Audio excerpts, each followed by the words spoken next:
Hi, this is Dr. George Best of Best Health and Wellness in San Antonio, Texas. And on this video, I'm going to be discussing the common problem of poor digestion. And I know this is a common problem because the medications that are commonly prescribed for it, things such as Nexium, Prilosec, and that kind of stuff, they're among the most popular selling medications in the world, particularly in the United States. And there's a couple of different things that are very common causes for poor digestion, and it isn't a deficiency of Nexium or Prilosec. The first problem that is probably the most common is inadequate enzymes in the stomach and the GI tract.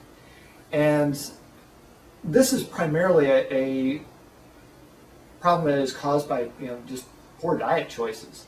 You can get a lot of enzymes in your system just from eating fresh fruits and vegetables, and there's just plain old a lack of those things in your diet creates a problem where you don't have enough enzyme production on your own to digest your food properly. So for a lot of people, a simple fix for this is to supplement with enzymes. That's something I use in my practice, and we can get very good results in the vast majority of cases just supplementing with digestive enzymes. The other problem is that a lot of people don't produce enough acid to properly digest their food. Now wait a minute, did I just say didn't produce enough? Oh, what are you talking about, Doc? I've got acid indigestion, man, I got acid at the wazoo. Yeah, that's true, but you have the wrong kind of acid. What you have is the acid of putrefaction that's being produced by bacteria in the gut, and gas and acid production from improperly digested food because you don't have enough acid to digest your food properly in the first place. The body is designed to digest using hydrochloric acid and a very high concentration of hydrochloric acid in the stomach. That's supposed to be there. Problem is that for a lot of people, they don't produce enough acid, again, primarily through poor lifestyle choices, poor diet habits, and so they aren't producing enough acid. They start creating a situation where their food does not digest properly, and because their food's not digesting properly, they produce a lot of gas and secondary acid formations that the stomach and the upper intestines are not really designed to handle. The gas production produces pressure, which can drive stomach products up into the esophagus and create heartburn. Now, the acid-blocking medications that are commonly prescribed usually help symptoms for a while.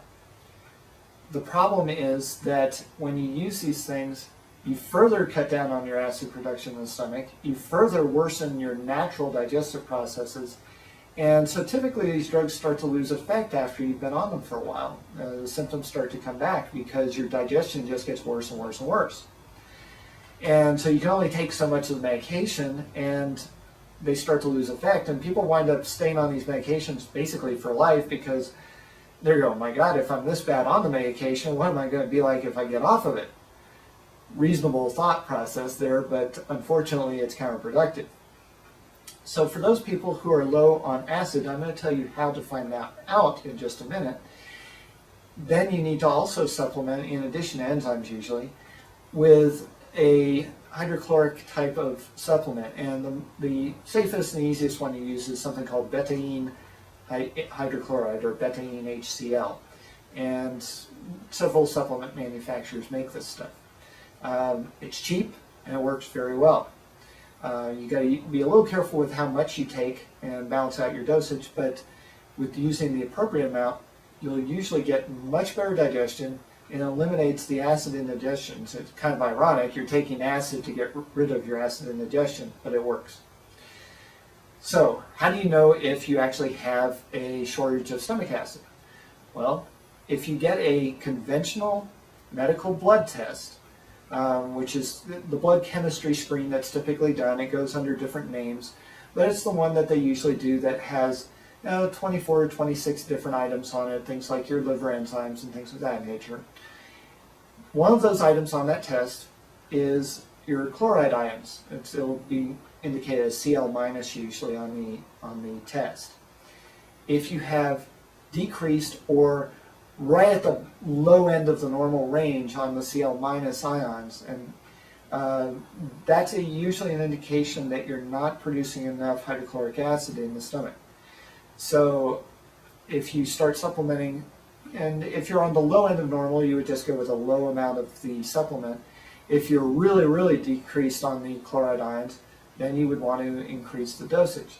And you can work with somebody who's experienced in using this type of stuff to get more specific recommendations based on what your findings are. So those two measures, taking enzymes and in some cases taking a hydrochloric acid supplement, betaine hydrochloride, you can greatly improve your digestion, which will not only decrease your problems with acid indigestion, heartburn, gastroesophageal reflux, and those types of things, but in a lot of cases it will also improve your energy levels and just the way you feel, because you're digesting your food better, you're going to get more use from your food, you're going to get more energy and nutrient effect from your food. And the other problem that happens with poor digestion is you won't have the immune system reacting to poorly digested food entering either the bloodstream or entering the colon. So a lot of advantages to making sure that you have good digestion. So that covers today's video.